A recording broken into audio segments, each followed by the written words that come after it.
Hello guys, आज मैंने अपनी क्लाइंट के घर पर ही स्मूथनिंग करी है। चलिए बताती हूँ कैसे। स्मूथनिंग करने के लिए आपको चाहिए straightener, brush, tail comb, round brush, dryer, smoothening cream and sulphate free shampoo and mask. सबसे पहले अगर आपके क्लाइंट के वर्जन हेयर है तो एक बार अच्छे से नॉर्मल शैम्पू से वॉश कर लेंगे, और अगर वर्जन नहीं है, डाई और मेहंदी हेयर है, तो 2 बार नॉर्मल शैम्पू से वॉश कर लेंगे। यहाँ पर आप देख सकते हो हमारे क्लाइंट के बाल काफ़ी कर्ली भी हैं और काफ़ी फ्रिज़ी भी हैं और लेंथ भी अच्छी है। अब अच्छी तरीके से वॉश हो गए हैं तो हम अच्छी तरीके से बालों को ड्राई कर लेंगे और पतले पतले सेक्शंस लेके यहाँ पे स्ट्रेट ब्लो ड्राई करना है। हाँ जी, आपको स्ट्रेट ब्लो ड्राई करना है, प्रेसिंग नहीं करनी है। प्रेसिंग करनी है, कब करनी है वो मैं आगे बताऊँगी आपको, पर यहाँ पर आपको सिर्फ स्ट्रेट ब्लो ड्राई करना है।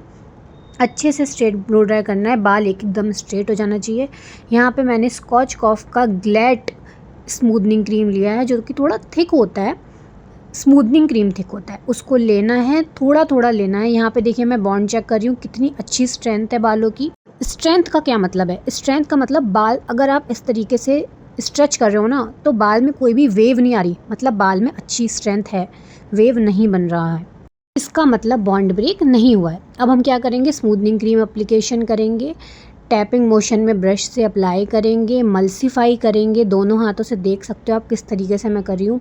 मल्सीफिकेशन अच्छी तरीके से करनी है ताकि बालों में अच्छी तरीके से क्रीम लग जाए। उसके बाद एक बार कॉम्ब करना है और एक्सेस प्रोडक्ट निकाल कर उसको वापस से लगा कर अच्छे तरीके से मल्सीफाई कर लेना। पतले पतले सेक्शन में ले रही हूँ, ऊपर के हेयर को मैं सेक्शन क्लिप से टक कर दूंगी।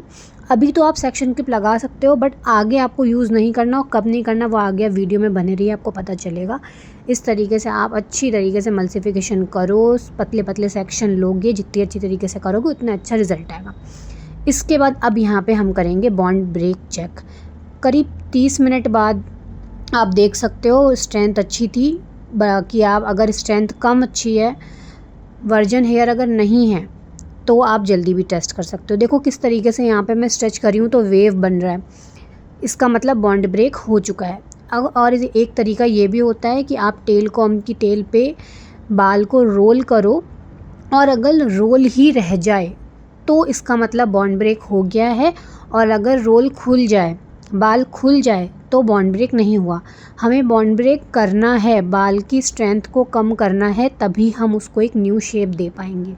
हमने कर्ली हेयर को स्ट्रेट करना है, इसलिए बालों को थोड़ा सा बॉन्ड ब्रेक करना पड़ेगा। देखिए यहाँ पे इसका रोल बना रह गया, मतलब बॉन्ड ब्रेक हो गया। अब हम अच्छी तरीके से 2 बार वॉश कर लेंगे हेयर को। अब हम यहाँ पे सल्फेट फ्री शैम्पू से ही वॉश करेंगे, या फिर आप डायरेक्ट वॉश कर लो, सिर्फ मास्क लगा के वॉश कर लो, शैम्पू का यूज़ मत करो। अब अच्छी तरीके से ड्राई करोगे। जब ड्राई करोगे ना, तो आपको बालों को ज़्यादा उठाना नहीं है ऊपर की साइड, जैसे हम पहले करते जब ड्राई करते तो बहुत ज़्यादा उठा उठा के करते, अब नहीं करना है ऐसा। हल्का हल्का सा उठाना है और बस उसको ड्राई करना है। अब देखो कितनी स्मूथनेस आ गई है, स्मूथनिंग क्रीम लगाने के बाद बाल कितना स्मूथ हो गया है, अच्छे से स्मूथ हो गया है। अब आप क्या करोगे, अच्छी तरीके से इसको ड्राई कर लोगे। बाल ड्राई करने के बाद एक बार फिर से आपको क्या करना है, स्ट्रेट ब्लो ड्राई करना है, ताकि प्रेसिंग करते टाइम आपको ज़्यादा मेहनत ना करनी पड़े। अगर आप स्ट्रेट ब्लो ड्राई नहीं करोगे और डायरेक्ट प्रेसिंग करोगे तो बहुत मेहनत लग जाएगी आपकी, इसलिए कोशिश करें स्ट्रेट ब्लो ड्राई अच्छे से हो जाए। उसके बाद बहुत पतले पतले सेक्शन में स्कैल्प पे यहाँ पे मैं हल्का सा फूंक देती हूँ, जिससे स्कैल्प जले ना। पर सेक्शन में 10 स्ट्रिक्स तो देती हूँ, 10 बार तो मैं उसको करती ही हूँ, ताकि अच्छे से, क्योंकि हम अभी जो प्रेसिंग करेंगे ना वो मेन है, उसी प्रेसिंग को हम फिक्स कर देंगे, इसलिए अच्छी तरीके से जब हमारे बाल स्ट्रेट हो जाएं। अब यहाँ पे हम क्या लेंगे, न्यूट्रलाइजिंग क्रीम लेंगे। न्यूट्रलाइजिंग क्रीम भी हमारे पास स्कॉच कॉफ की है, ग्लैड।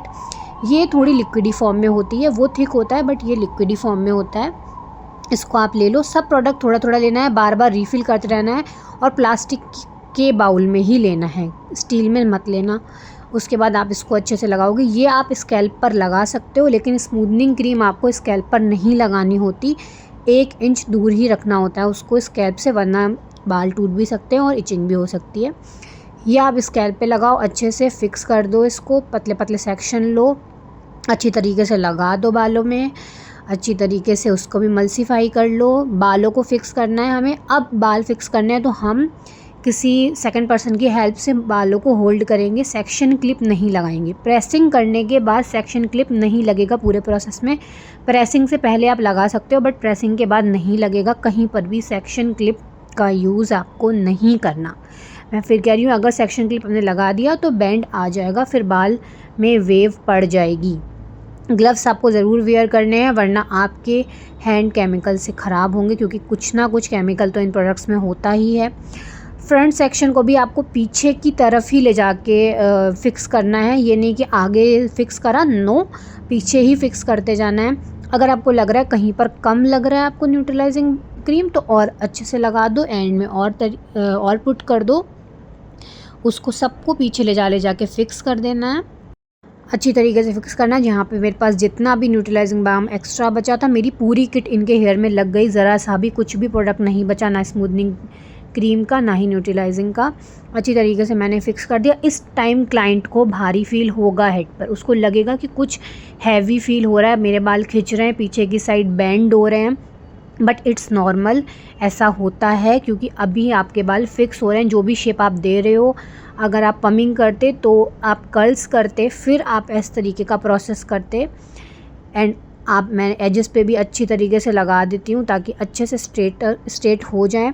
देखिए, मेहंदी हेयर होते हैं तो थोड़ी इश्यूज़ आते हैं, वर्जन हेयर में बहुत प्यारा रिजल्ट आता है, पर डाई और मेहंदी हेयर में पहले ही बालों में बहुत अच्छी कोटिंग हो रखी होती है, इस वजह से ऐसा रहता है। अब यहाँ पर मैं वॉश करूँगी, इसके बाद मास्क की एप्लीकेशन करूँगी। सल्फेट फ्री लॉरियल एक्सटेंशो का मास्क मैंने यहाँ पे यूज़ किया। अच्छे से मास्क को 10 मिनट लगा के छोड़ देना है, वॉश करना है, फिर स्ट्रेट ब्लो ड्राई कर लेंगे।